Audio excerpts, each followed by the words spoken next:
أعوذ بالله السميع العليم من الشيطان اللعين الرجيم. بسم الله الرحمن الرحيم. الحمد لله رب العالمين، بارئ الخلائق أجمعين، باعث الأنبياء والمرسلين، والصلاة والسلام على أشرف خلقه وخاتم أنبيائه وسيد رسله، سيدنا وحبيب قلوبنا وشفيع ذنوبنا أبي القاسم محمد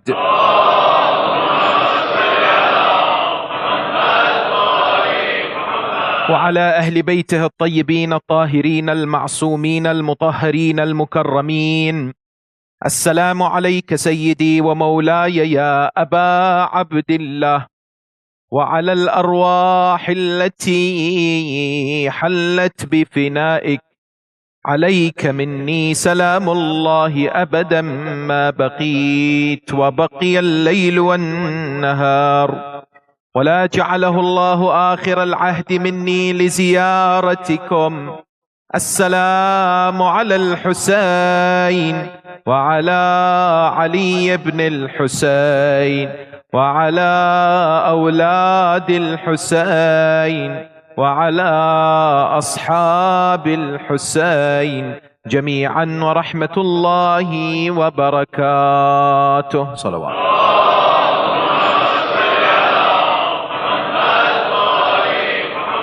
قال الله العظيم في كتابه الكريم وهو أحسن القائلين وأصدق الصادقين: بسم الله الرحمن الرحيم، فاسألوا أهل الذكر إن كنتم لا تعلمون.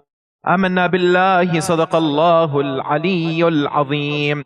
For the purification of the souls, the enlightenment of the hearts, the acceptance of the deeds, and for the hastening of the reappearance of the awaited Savior, Ajralallahu Ta'ala Farajahu Sharif, enlighten your souls, purify the atmosphere with the recitation of salawat upon Muhammad wa Ali Muhammad. Allahumma salli ala Muhammad wa Ali Muhammad. Respected elders, sisters and brothers, Salamun Alaikum wa Rahmatullahi Ta'ala wa Barakatuh. This is a concept that's on the rise as far as questions from the youth and others are concerned. It's related to Taqleed, Marja'iyya, and the following of scholars, and it's an area that has many misconceptions, but it's key to be discussed in such situations. Tab'id is a term that perhaps many have not come across, but the concept they have indeed heard about. The idea of Tab'id is when it comes to following a marja, an individual is instructed normally to follow one marja, to emulate one particular scholar. But the concept of Tab'id is when they're allowed to follow another marja whilst following the other marja, meaning that they can follow more than one marja at the same time. This is, for example, when they are facing certain situations. For instance, you're in the supermarket, you pick up an item such as, for example, cheesecake. It has 0.5% alcohol. You are a muqallid of a marja, like, for example, Ayatollah Wahid Khurasani, who says the existence of alcohol in food means that you cannot consume that. Yet at the same time, the concept of Tab'id is that at that moment, can you follow another marja, like Ayatollah Sistani, who says no, if the quantity is so small, then there's no issue. Therefore, this idea or this concept is intriguing for many people because it is an unknown area, perhaps not discussed much in our circles. In my travels and discussions in different communities, there are many who are posing this question because many of the youth, for example, are finding themselves in difficult situations when it comes to fiqh and Islamic law. Sometimes they find themselves in situations whereby they wish they can do something, but they can't because the fatwa is there, which stops them. But sadly, what happens is they feel disappointed because they're not able to do what they wish to do. Sometimes this disappointment is utilized by others who plant certain ideas in their hearts and in their mind. I tell you, this subject is key. Why? Because when it comes to this area of fiqh, it affects each and every one of us in our lives, and many a times can make us individuals who either are happy in our practice or discontent because we're not at the same time sure why we're doing something. Therefore, we become indeed frustrated. The concept in itself is important, and it's part of the discussion regarding Taqleed and Marja'iyya, which the school of Ahl al-Bayt are proudly associated with. This idea of following a marja, which is indeed something that we are told as soon as we reach the age of puberty and bulugh that we must do, is at the same time one of the most contentious subjects in our communities today. Why? Because number one, there are many who have questions which perhaps are unanswered, not by the marja'iyya, but because of their lack of research, or perhaps that they haven't necessarily bothered to ask. Questions like, for example, what is the marja'iyya doing for us today? What is its benefit? Or where does the khums go that I pay? Where is it utilized? Or is the marja aware of my challenges when I live in the United Kingdom or Australia or the United States or in the Western world? Some of these challenges that I face, I remember only last week, someone messaged me and said, what is this ruling of Ayatollah Sistani that says that we cannot go based on obligatory precaution to a swimming pool that's mixed? This ruling I cannot tolerate. Why? I love swimming and my children love swimming. Don't worry, we won't look at people who are not dressed properly. We'll just go and in a corner, we'll swim. Surely, please message Ayatollah Sistani on WhatsApp if you can. There are people, no doubt, it's a genuine valid concern that they have, that when they look at some of these rulings, they cannot fathom. Similarly, rest assured, there are many today, and I mean it from Mimbar al-Hussein. There are more people today who are anti-marja'iyya than ever before. And there are people in the West from within the school of Ahl al-Bayt who are playing on the minds of many. When it comes to following a marja', when it comes to taqleed, they're saying, what's the point? What are you achieving? They are presenting some opinions which exist, but which the maraji' themselves have said today are not applicable. Like, for example, the idea of marrying a 9-year-old. This exists in the books of some of our fuqaha. But if you speak to them today, they say, based on secondary considerations and other factors in fiqh, it's not something that is allowed today. Yet they will quote it for you and I to feel a sense of injustice, a sense of outrage. How is it possible that we have maraji' who have particular ideas like this? At the same time, there are unfortunately situations of discontent, disagreement, and attacks between followers of maraji'. We see it on a regular basis on social media and other places. Followers of the maraji' feel a sense of entitlement. They want to enforce upon others the fact that they follow a particular marja'. Wallah, if you meet these maraji', none of them, not a single one of them approves of this. Not a single. I can be, alhamdulillah, proud to say that the majority of the maraji' today who are well known, I have met personally. They are the most humble of human beings. They are the most sincere of human beings. They do not want their followers, the lovers of Ali and Hussein, the followers of the Ahl al-Bayt, to be at each other's neck, attacking each other, spreading rumors about each other, distorting each other's reputation. This really truly breaks the heart. Every single year, we have new controversies. We have people who come forward, utilize the name of certain maraji' in order to bring the other marji' down. They will have to have a lot of answering on the day of Qiyamah. Because not only are they causing dissension and disunity, this is against the teachings of Islam and the Quran. Allah subhanahu wa ta'ala says in the Quran, إِنَّمَا الْمُؤْمِنُونَ إِخْوَةً. The believers are all brothers. There has to be harmony. There has to be love and respect. No problem if somebody follows another marja'. No problem if you feel, for example, a ruling of a particular marja' is not to your liking. Respect others and you will be respected. Therefore, we must educate and train our kids, our youth, all in ourselves and our family members, that if ever you see people rising and becoming outspoken against a particular marja', say, wait, there is a pill that's sold in the pharmacy. It's called the chill pill. Take that and relax. No one has made you in a position to stand and what? And to cause this fitna sometimes in the community. Let's have discussions which are academic, respectful to each other, be able to understand where each other come from and draw the line. No problem. Your marja' has this opinion, I have this opinion. Not only on fiqh, it could be on politics, it could be on many others. Be warned about the repercussions of attacking maraji' and ulama. The Holy Prophet Rasul al-A'zam Muhammad sallallahu alayhi wa sallam.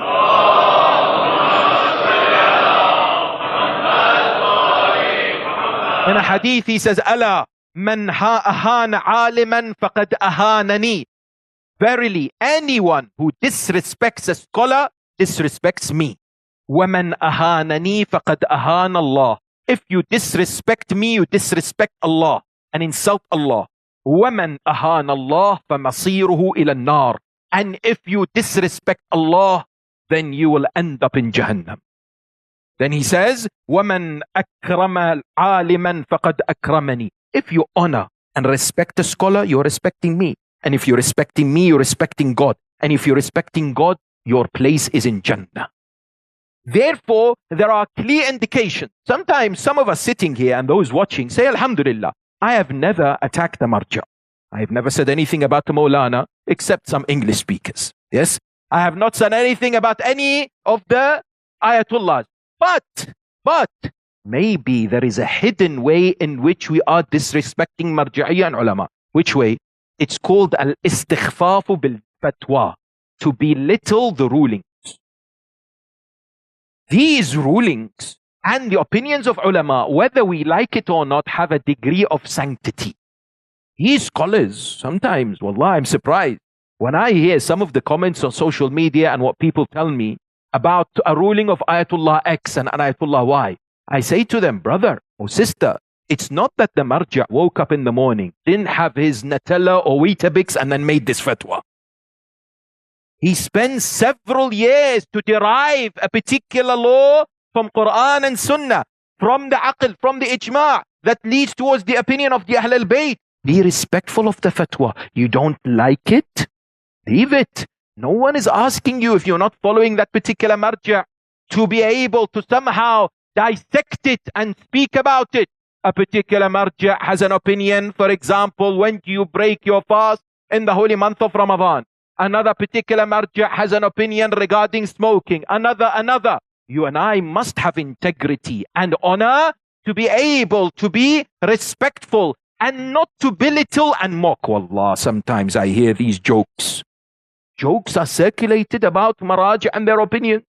Someone says the day of Qiyamah is announced, but the followers of a certain marja' are told it's not for you tomorrow, it's a day after. These things maybe sometimes are utilized to what? To attack the system of marja'iyya. Rest assured, there are people outside the school of Ahl al-Bayt who have an agenda to bring down marja'iyya. Because marja'iyya has been the backbone of Shi'ism and has indeed stood strong over the years. And therefore, to weaken it in the eyes and in the minds of people is a clear agenda. If you do not think so, then respectfully you're naive. There are many out there who would love to see marja'iyya crumble because either they're jealous or they know how strong it is or that it's caused over the years and changed against the plans of many superpowers. Therefore, you and I must be able to understand this and be indeed very well aware of the situation and the challenges regarding this. And therefore, I recommend dialogues, workshops, discussions, conferences to continuously answer misconceptions, to continuously present evidence regarding this, to have an ongoing discussion regarding marji'iyya and taqleed. And that's why I'd like to discuss this subject, which perhaps for many of you is a new discussion, about tab'ir, by answering a number of important questions. Number one, if I don't do taqleed, will my actions be accepted by Allah subhanahu wa ta'ala? And what's the evidence for taqleed in Quran and Sunnah? Number two, what about hadiths from the A'imma alayhum salam that say it's haram and forbidden for you to do taqleed? And if you do, you're in Jahannam. Number three, do I have to follow the most knowledgeable marji'? Why? Number four, what is tab'ir? What do the maraji' today say about it? How do I apply it? Number five, when it comes to Karbala, what are examples of great scholars that the Imam alayhi salam them himself called fuqaha, that they were jurists, and how did they learn and benefit from Sayyid al-Shuhada, Aba Abdullah al-Husayn, salawatullahi wa salamuhu alayhi.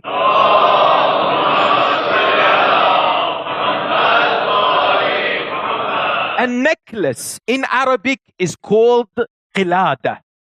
Qilada is something that you put over your neck.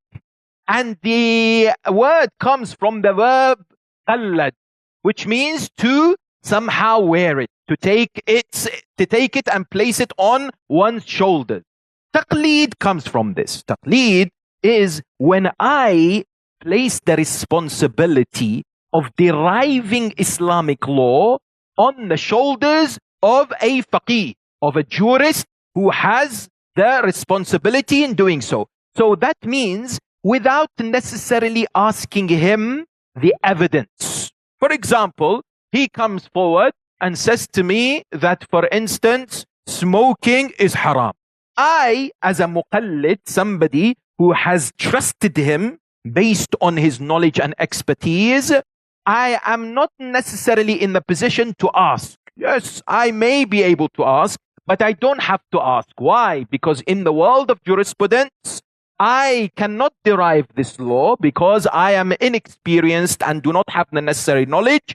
Therefore, this particular faqih or mujtahid has reached a degree in which he can extrapolate this law from Quran, from hadith, from the usage of the intellect, as well as consensus that is derived from the opinions of the Ahl al-Bayt. This idea is found where? It's found, of course, within the Holy Quran and the teachings of the Ahl al-Bayt alayhum as-salam. If you look at, for example, the Holy Quran, you'll find in chapter 9, verse 122, this ayah that's commonly used by our ulama, and it requires your attention, because the discussion tonight is not a discussion that's simple. It's a discussion that's technical.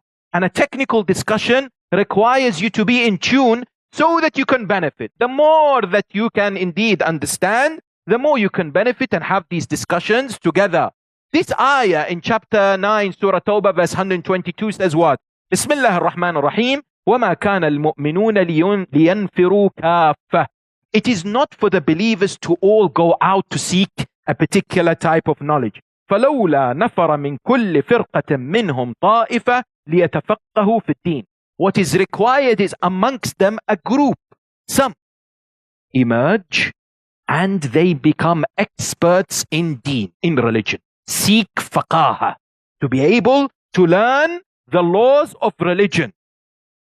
وَلْيُنْذِرُوا قَوْمَهُمْ إِذَا رَجَعُوا إِلَيْهِمْ لَعَلَّهُمْ يَحْذَرُونَ.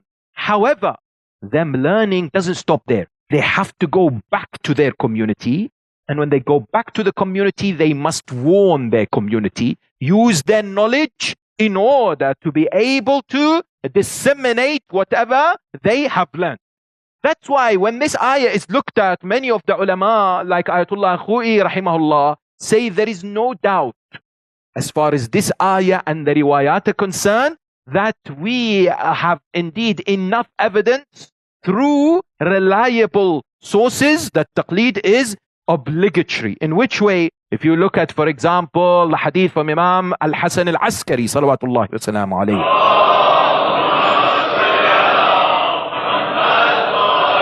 فأما من كان من الفقهاء صائنا لنفسه حافظا لدينه مخالفا لهواه مطيعا لأمر مولاه فللعوام أن يقلدوه. In the narration, Imam, the holy 11th Imam says, therefore amongst the fuqaha, the jurists, anyone who has protected himself from these kind of actions such as sins and so on, he has protected his religion, he goes against his desires, he is obedient to Allah subhanahu wa ta'ala, the people, the masses must do his taqleed. Therefore, this is presented, ayah in the Quran, فَاسْأَلُوا أَهْلَ الذِّكْرِ إِن كُنْتُمْ لَا تَعْلَمُونَ. Ask those who have knowledge if you do not necessarily know. The ayah that we quoted before, it says فَلَوْلَا, which means it's an obligation that a group of people have to go. These and many others are presented. But the main argument that's also given is one that's known as Siratul Uqala. That is the path that those who have intellect have taken over the generations. Meaning what? Today, if you ask those who are able to rationalize things, generally in the masses, you ask them, what happens when it comes to an individual who does not have knowledge about something and wishes to find out? They say he or she must go to the expert, must consult somebody who has reached expertise. It is the norm in society. How many times we hear this example time and time again, that if you need medical help, you see a doctor. If you, for example, need help when it comes to electricity at the house, you go to an electrician. Similarly, when you and I are a requirement to know what is it that we need to do in our lives as far as what Allah subhanahu wa ta'ala has commanded that we do and what He has said we must stay away, we must look at those who are at the position of expertise. Now, this is accepted intellectually. This is something that the aql accepts, that I need to look for this individual. Why? Because I am obliged to worship Allah, but I don't know how. What do you mean? Today, I have had discussions with youth and others. They say, you know what? I know aql can tell me what's good and not, what's halal and haram. I'll just go to the Quran and go to hadith if I really need to. Isn't it? When, for example, I check the comments under the videos that we produce online, the number one comment that I get, thousands in a month. Do you know what the number one comment is? Where's the proof? Give me the proof for this. Yes. I remember one sister writing a comment under the video that when it comes to a man who wants to get married to a what? To a woman, and he's genuinely interested, it is permissible for him to look at her without hijab. Yes. When I posted this, she posted and said, what's this? No way. Give me proof. I would never allow anyone. Who told you you have to allow? This is permissible. But if you don't want to, no problem. But the question here, or the situation that we find ourselves here, many look at themselves in their situations and they think that I am able to derive this law. But the problem or the answer to this is what? It is very complex. There are many contradictory narrations. There are ayat of the Quran that you need to understand. There are years and years that these fuqaha go through in order to be able to derive law. It's not something that you and I can comprehend. When somebody asked me this, I said to them, then answer this question. If you did not follow a marja' at-taqleed, explain to me, when it comes to females who go through the menstrual cycle, their monthly period, when it comes to the monthly period, do they pray or fast or not? They don't. Yes? They don't pray or they fast. Which one of them do they have to make up? Prayers or fasting? Men have no idea. Of course, they have to make up the fasting, the siyam. But I thought salah is more important. I thought prayers comes before fasting. The first thing will be answerable on the day of Qiyamah is salah. How is it that Allah subhanahu wa ta'ala here says that you have to do what? You have to do the fasting but not the prayers. Here it means that an individual may not be able to decipher outwardly what's happening. They need somebody who has knowledge of all these sciences to be able to trust them, to be able to discharge the responsibility that's on our shoulders and we place it on the shoulders of a faqih. That's what happens. That's entirely what happened. Because you know what's going on out there today? People are too stressed out regarding this. People are too worried about this. What do you mean? They say to me, you know, what happens if I'm following the wrong marja? What happened? If, for example, I haven't chosen the most knowledgeable, yes. The idea is if you follow the particular recommendations and the right way of doing things, whatever you reach, no problem, as long as you have reached a particular position which is approved by Allah subhanahu wa ta'ala. But don't get too stressed as long as you're doing taqleed. But those who are not doing taqleed ask this question, and that is, if I don't do taqleed of a marja, I've heard many ulama say that my actions are void, my salah, my fasting, my ziyarah, my khums, my zakat. Is it acceptable if I don't follow a marja? You might be surprised sitting here thinking, who doesn't? Wallah, I have come across so many. In Hajj and Umrah, they come and ask me a question. I say to them, who do you follow? I don't know. I don't know who I follow. You think, alhamdulillah, the ni'mah of having a lovely community, coming here, a great resident alim. I had to say that, Sheikh Noor is a friend of mine. And the services and mashallah, the great center that's awaiting for you with your contributions, with your help. Yes, to be able to have this a long vision and legacy. This is all a ni'mah from Allah subhanahu wa ta'ala. But there are many people out there who do not have this particular blessing. Therefore, they don't know what they have to do. They don't know they have to follow a marja. So they ask this question today, and that is, what happens to my deeds? Who says if you don't do taqleed, your actions are void? Who said that? In fact, you have three choices. Number one, to become a mujtahid yourself. Meaning what? Meaning you go through a strenuous study of the Quran and Hadith and all the sciences, and you come towards the ability to derive law yourself. That's the first option. If you still don't want to do taqleed, and subhanallah, you know, sometimes wonder, doing taqleed is free, by the way. Imagine if it was chargeable. People today, they say, you know what, I don't want to do it. What's in it that you're losing? Yes. The idea is, if you still don't want to do taqleed, the second option is you practice what's known as ihtiyat. Ihtiyat means what? It means every situation in your life, you have to do all the possibilities. So, for example, and if there are two that are contradictory, you take that, which means you don't do it. For example, this question that we had earlier, you find food with alcohol in it. No, you can't. Or you don't know whether Salatul Jumu'ah is wajib or Dhuhr is wajib. You have to do both.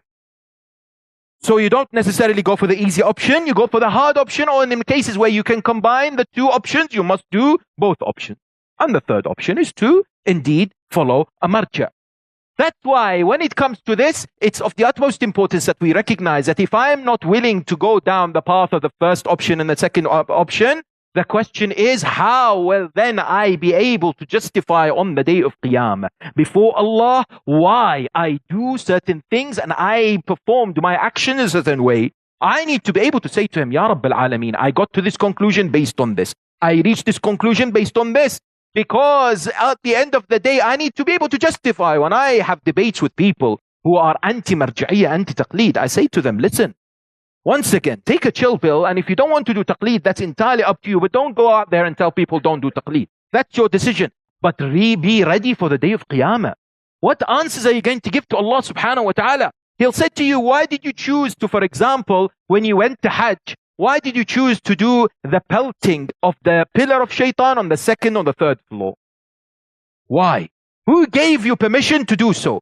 If you and I are following a marja', we can easily say, it is not my area. I don't know. I did taqleed, which means I placed the responsibility on the shoulders of this particular marja'.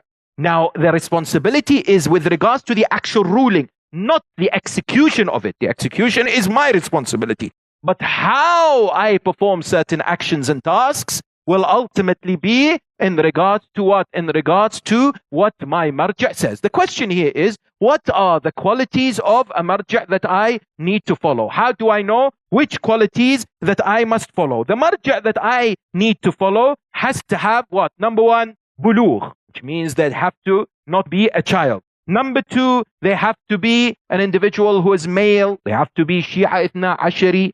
They have to be adil, yes, which means that they do not commit sins or not known to commit sins publicly or even known to be a sinner. An important prerequisite is that they need to be the most knowledgeable. Please understand this, because you and I will be asked a number of questions by people. Why should I follow a marja' who is al-a'lam? Can't I just choose? Because today there is an interesting idea that's presented out there. And I say to people, for example, why do you follow this marja? Out of curiosity. They say, you know, mashallah, he has a very nurani face. He looks nice. Someone says, no, I follow him because he has written more books. Someone says, no, trust me, it's because of chess. That, you know, the other marja do not allow the playing of the chess. This marja allows the playing of chess. And therefore I follow him just because of this. These are not the right criteria for the selection of a marja. Let's discuss this, because sometimes we may be doing things which we have heard but are not necessarily in line with what? With the teachings of the Ahl al-Bayt alayhum as-salam. The A'lamiyya is something that the majority of our fuqaha agree. Majority, not all.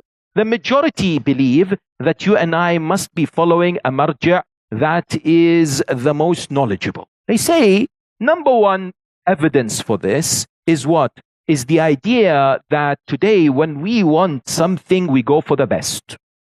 When I, for example, have a choice to find the most experienced doctor, or the most experienced plumber, or the most experienced, for example, individual who deals with certain machines and repairs certain instruments, I say, you know what? I want the best. Human beings usually want the best. If they have the choice, they go for an individual who knows something better than others. That's a normal, aqlani way to do it. The ulama say when it comes to this, the same principle applies. Meaning what? I want the individual who understands God's law the best. And therefore I seek that particular individual because they will be able to give me the rulings that satisfies me, because they are considered to be better than others. They are considered to be better in others in which way? There is a hadith from Imam Ja'far ibn Muhammad al-Sadiq salawatullahi wa salamu alayhi.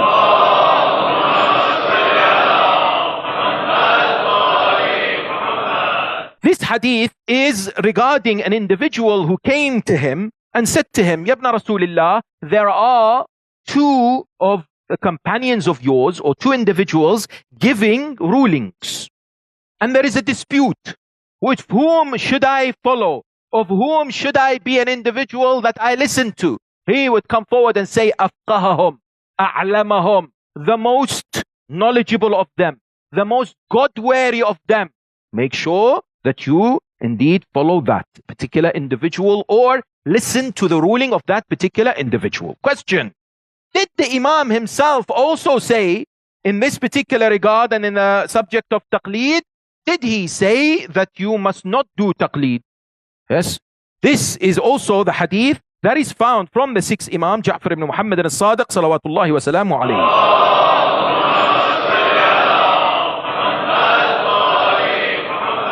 Imagine someone coming to you and telling you this. He will tell you, listen, the sixth Imam says, إِيَّاكُمْ وَالْتَقْلِيدِ فَإِنَّهُ مَنْ قَلَّدَ فِي دِينِهِ هَلَكْ. Be wary of taqleed. Anyone who does taqleed in their religion will be a loser. See, sometimes those with an agenda, they will pick and choose, cherry pick a hadith, and they will present it and they will tell you this, and they are, mashallah, very eloquent. And they will want you to reach a particular place that they want you to reach. Yes? If you hear this hadith, what is it that comes to your mind? Oh, it's haram. Imam al-Sadiq says don't do taqleed, isn't it? Whereas in actual fact, if you look at the hadith and similar hadith that exist, we agree with this hadith. We think it's fine. Why? Imam alayhi salam, similarly to the Quran, there are indications in the Quran, for example, that the Jews and the Christians would worship their lords and their priests because they would make haram whatever Allah has made halal, and would make halal whatever Allah has made haram. Similarly, what do we find? We find, as far as what the Imam is saying, is it's when an individual comes to say something based on his opinion only. It is the personal deduction, personal derivation of law that the Imam is condemning that an individual has done. Which means what? Which means our maraja, our fuqaha, our ulama are not doing this from a personal perspective. They come, use the Quran, use the Hadith, use all the particular tools, and then they derive. It's not that they, for example, come and give a personal opinion without referencing God's sources that He has given us. Therefore, we must understand this. But I ask you and I tell you, those who tell you don't follow the most knowledgeable have not understood the great history of marja'iyya and what the most knowledgeable alim usually and the marja' has achieved for Shia Islam over the centuries. I give you examples so that you can see the intellectual benefit of having a marja' al-a'la, a marja' that is what? That is more knowledgeable than others and is followed by the majority. Approximately 200 years ago, there was a man by the name of Sayyid Mujahid. This particular individual, Shaikh Mohammed al-Mujahid al-Tabatabai, he was where? He was in Qadimain. And in Iran, there was the Shah by the name of Ali Shah, Qajar, one of the Qajar Shahs. He was under threat by Russia. Russia kept pressurizing him, kept taking resources from Iran. This great marja, who was considered at that time the most knowledgeable, wrote letters to try and stop the pressure that's coming from Russia.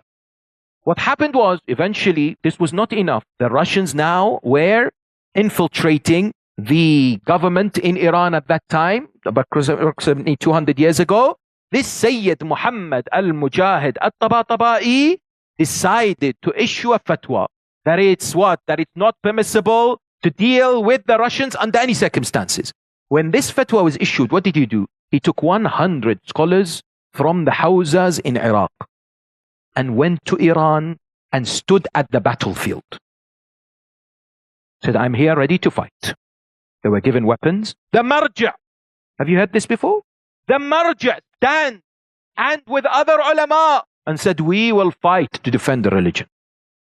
Who preserved the religion all these years? You have, for example, Ayatollah Al-Mirza Muhammad Hassan al-Shirazi, who died approximately 130 years ago, the establisher of the Hawza in Samarra. Yes. What did he do? He saw the influence of the British on the economy in Iran, and therefore he issued the fatwa against what? The selling of tobacco and the buying of tobacco from the Brits. What happened was that the British at that time were depending on the income that comes from the sale of these particular items in Iran. People stopped doing it. In his fatwa, he says anyone who purchases the tobacco is an enemy of the Holy 12th Imam. That's it. Even on the palace of the Shah himself, he one day came to have this shisha hookah, right? He could not find anything in it. So he said to his wife, what's going on? Where is the tobacco in here? She said, it's haram. He said, what do you mean it's haram? It's something we have had all this time. She said, the one who made me halal to you has made it haram upon us. That is the position of the maraji'. I ask you today, when you go to Najaf and Karbala, when you walk in Arba'in, when you say Labbayka ya Hussein and cry for Sayyid al-Shuhada, with the 20 odd million people over the last 20 years, have you thought about why that is? It's because maraji' like Ayatollah Sistani issued that famous statement and ruling in 2014 because Daesh were 50 kilometers away from Najaf and Karbala. And they said, we will demolish the shrines of Ali and Hussein. We will demolish them. Who stood to defend the religion of Islam?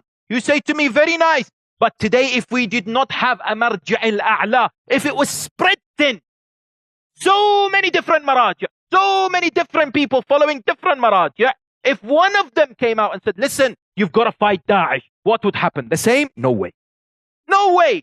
You will never see any reaction like what you saw. They're millions, they're not soldiers.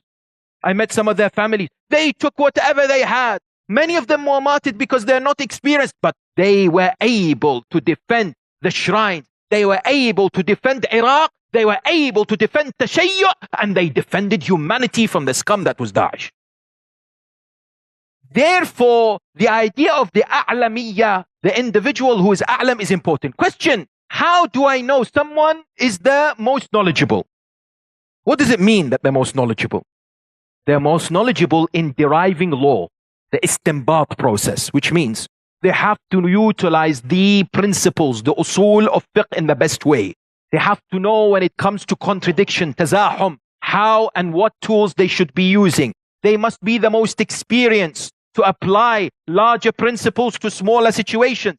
And they are identified by the people of expertise. Please understand this. People of expertise are whom? The individuals who know more than you and I about this process. Ahlul khibra. They are usually mujtahids. They are people who have reached a particular level in which they know the complexity of the situation, how long it takes, and they can tell you and I that based on my understanding, this particular marja is the alam. Question, you ask a particular mujtahid or an individual who's ahlul khibra, they'll tell you this person is a'lam. Very well. Then you are free to follow that particular marja.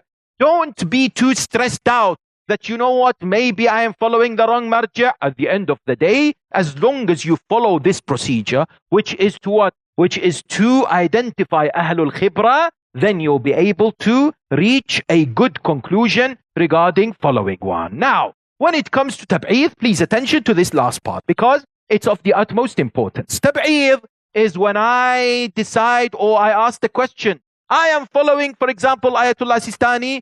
Can I follow another marja' on other rulings? Please understand this technical discussion for the next few minutes. When it comes to rulings, usually there are of two types, either fatwa or a ruling based on ihtiyat, which is commonly presented as ihtiyat wujubi, the obligatory precaution. Yes? For example, the ruling I mentioned earlier about going to swimming pools or in fact gyms. Go to a mixed gym. His Eminence Ayatollah Sistani says, based on obligatory precaution, it's not permissible. When it comes to such rulings, what's the difference between it and a fatwa? Please understand this, because there are clear differences. A fatwa is when a marja or a faqih comes forward and says, I am fully convinced because of the evidence that exists that something is halal or haram. There is no doubt in my mind because I am clear and I have derived it using all the sources. Yes. For example, chess. Many of the fuqaha, Ayatollah Shaykh Wahid Khurasani, Ayatollah Ishaq Fayyad, Ayatollah Sadiq Shirazi, Ayatollah Sistani, all of them, they say it's very clear in our minds, not ihtiyat wujubi, that chess is haram. Understood? That's a fatwa. Ihtiyat wujubi is what? Ihtiyat wujubi is when a faqih cannot be 100% sure because of the lack of evidence, but he is nearly sure and says based on obligatory precaution, which means you should be following it, but you have an option. Please understand this. Part of tab'id is the ability to follow another marja' on this ruling, but with an important condition, that that marja' on this area is more knowledgeable. مع مراعاة الأعلم فالأعلم. What do we mean? For example, when it comes to the area of the going to mixed swimming pool, I follow Ayatollah Sistani. He tells me you're not allowed based on obligatory precaution. If there is another marja' that comes forward and what is proven by the people of expertise, Ahl al-Khibra, at least one, when it comes to being more knowledgeable in that area, then I, as a muqallid of His Eminence Ayatollah Sistani, can then follow him on this issue, and that's no problem. So this is quite clear and what is quite commonly practiced. The issue of tab'id, however, is something much more detailed, and that is when it comes to following maraji' who have fatwas. So it's not obligatory precaution anymore. They're actually convinced about rulings. So you have marja' X who says a fatwa and marja' Y who has another fatwa. And the fatwas are different. If the fatwas are the same, many maraja' say it's okay that you can do tab'id. Meaning what? Meaning that, for example, His Eminence Ayatollah Sistani says smoking for those who start, beginners, is permissible if it does not cause excessive harm to themselves. All right? And then you find, for example, Ayatollah Khamenei says the same thing. So it doesn't matter who I'm following in this regard. Ultimately, they have the same opinion. If I want to do tab'id on this, for example, Ayatollah Sistani says it doesn't really matter because it's the same opinion. The issue, however, is when the opinions are different. Please focus. When they're completely different opinion. I'll give you an example. For example, we mentioned chess. We have one marja, for example, Ayatollah Nasir Makarim Shirazi. He has the opinion that if chess today is not used as a method of gambling, it's used by many countries to enhance one's intellect, and it's no longer applied in that way, then it's permissible. Ayatollah Sistani says, no, it's haram, not based on obligatory precaution. That's the fatwa. So you have two maraja, different opinions. Tab'eed here means what? Tab'eed here, now I have to go back to my marja to say what tab'eed means. Please understand this, because there is no universal agreement of what tab'eed is. Every marja nearly has their own understanding of tab'eed, meaning following another marja on relation to the to the issue of the fatwa. Ayatollah Sistani says, if you have come to the conclusion based on the people of expertise that one marja is more knowledgeable than the other in all areas, then you cannot do tab'eed. If you're told that marja X is the most knowledgeable in all the areas in fiqh, when it comes to salah, when it comes to business transactions, mu'amalat, when it comes to tahara, everything is the most knowledgeable. Yes, you cannot refer to any other marja when it comes to other fatwas. However, if, and listen to this, if people of expertise tell you in some areas one marja has more knowledge than the other marja, Ayatollah Sistani says it's allowed but also wajib. This is important. Bal yajib, he says. If you come to the conclusion that one marja, based on the people of expertise, they tell you this marja X, his knowledge, for example, of astronomy is better than marja Y. They both have fatwas, right? Ayatollah Sistani says, in this instance, if you're following me, you can follow the other marja in this particular area. It's very important, yes? But only by reaching that conclusion from the people of expertise and experience. Now, what do the other maraja say? This is what's important. Ayatollah Sistani also adds an additional condition. He says, if this exists, there is something known as ilmul ijmali, summary knowledge. He says, I give you an example. If, for example, you don't know whether you should pray dhuhr or you should pray Jum'ah, right? Based on the two maraja that you're looking at, right? He says, you know that you have to do it anyway.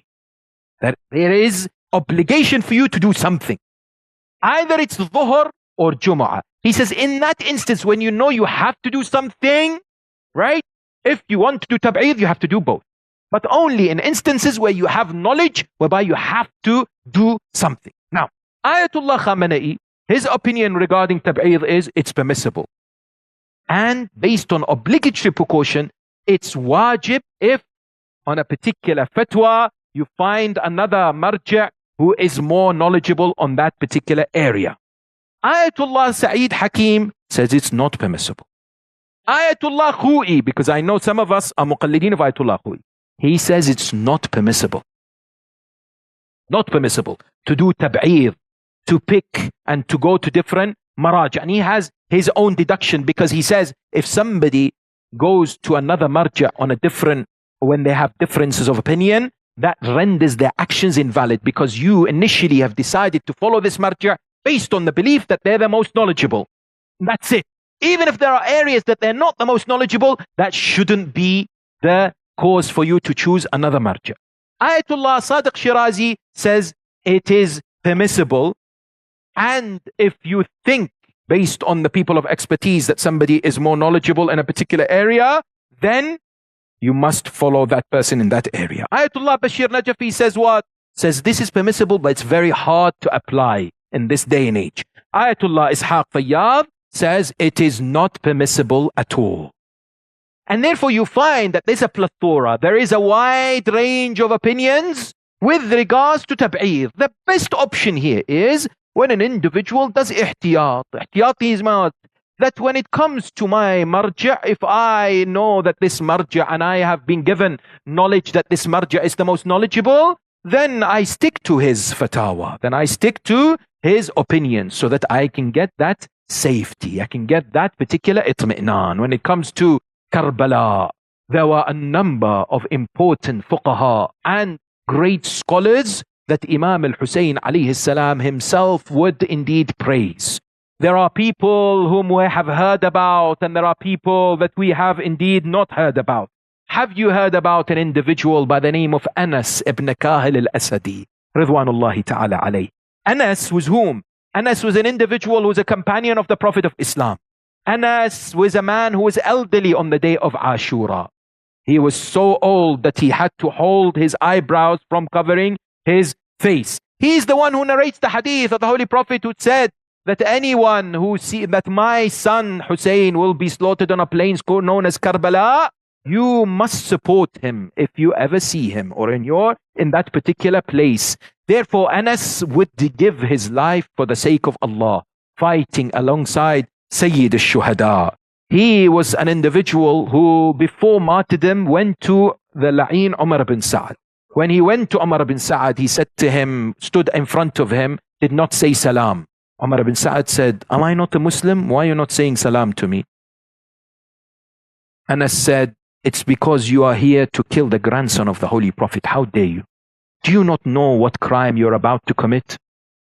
Umar bin Sa'ad puts his head down and says, I know the punishment of someone who kills Hussein is Jahannam.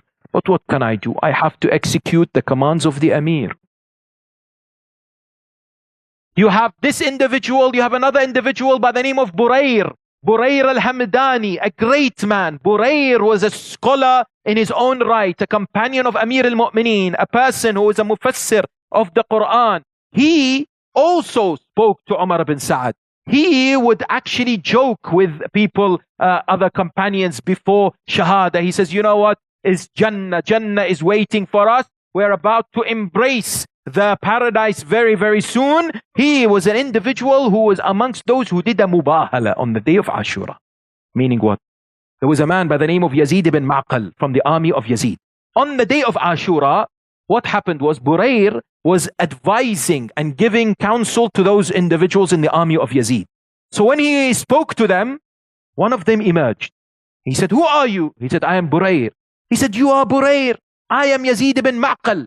Burayr says, do you remember one day I was discussing with you that the right path is the path of Ali ibn Abi Talib, that there is the only Siratul Mustaqim and that's the path of Ali? Yazid ibn Ma'qal says, yes, absolutely, I remember that. And now I can see you that you are with Hussein. At that moment, Burayr said, do you want to do something? He said, what is it?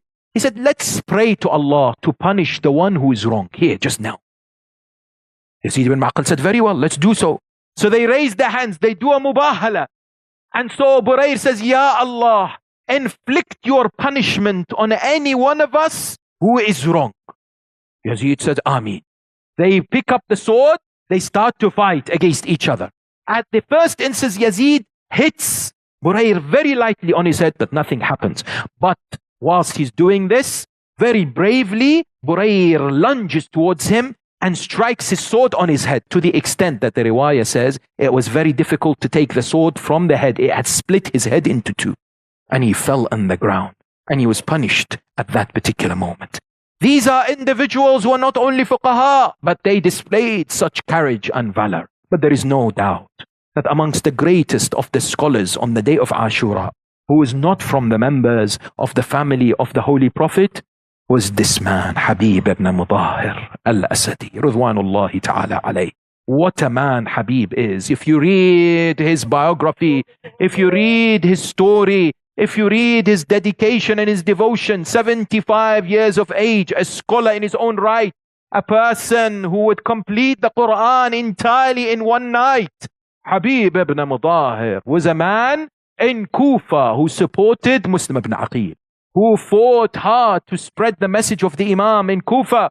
Yet unfortunately, when he saw the people were let down, he returned back to his house. When he saw that people were no longer supporting Aqil, when he heard of the martyrdom of Muslim ibn Aqil, he returned back in his house. When he was sitting in his house, consuming some food, he received a letter. Imagine receiving a letter from the Imam of your time. What an honor. Yes. The letter says, from Hussein ibn Ali ila al-rajul al-faqih. From Hussein ibn Ali to the scholar. Imagine the Imam calling you faqih. Yes. Look at the status of Habib that he has today. This particular status in the eyes of the Ahl al-Bayt alayhim salam, and a shrine close to the shrine of Imam al-Hussein alayhi salam. When Habib looks at the letter, when you have a supportive family, wallah, you have nothing to fear. His wife looks at him and says, what are you waiting for? I am an individual who wants to be proud with Fatima on the day of Qiyamah. Make me proud with Az-Zahra. Stand, go and fight with Hussein ibn Ali. He says, very well. Tonight I will join him in Karbala. He places a particular slave on the outskirts of Kufa and says, at this time, wait for me with my horse. I will come and I will go to meet my master Aba Abdullah. That night, Habib leaves leaves Kufa discreetly. When he reaches towards where that particular slave is standing, he hears him talking to himself. He says, oh horse, if my master Habib does not come, wallah, I will ride you. And I will go to Aba Abdullah al-Hussein, and I will fight and sacrifice my life. When Habib heard this, he began to cry. He looked towards Karbala. He said, Assalamu alayka ya Aba Abdullah. Even the servants, everybody wants to fight for you, ya Hussein. Then he would ride his horse. He was about to set off. He finds that the slave is holding him. He is attaching himself to him. He looks at him and says, what are you doing? He says, I beg you, O Habib. You are going to Hussein. Take me with you to Aba Abdullah. Don't leave me here, please. Don't leave me. He takes him. They reach Karbala. The riwayah says they reach on the 8th of Muharram. The Imam alayhi salam had given the standards to a few people that were present, and there was one flag that he had kept. They said to him, who is this flag for? He said, don't worry, the man will come. When Habib reached Karbala, he dismounted his horse, came towards Aba Abdullah. He fell onto the feet of Hussein. He said, Assalamu alayka ya Aba Abdullah. I am here to support you. Imam welcomed him. That moment, you know what happened? Imam Zayn al-Abidin was in the tent. Sayyida Zainab, she heard someone had come. She said, Bunay Ali, who is it that's come? He said, Auntie Zainab, this is Habib ibn Mudahir.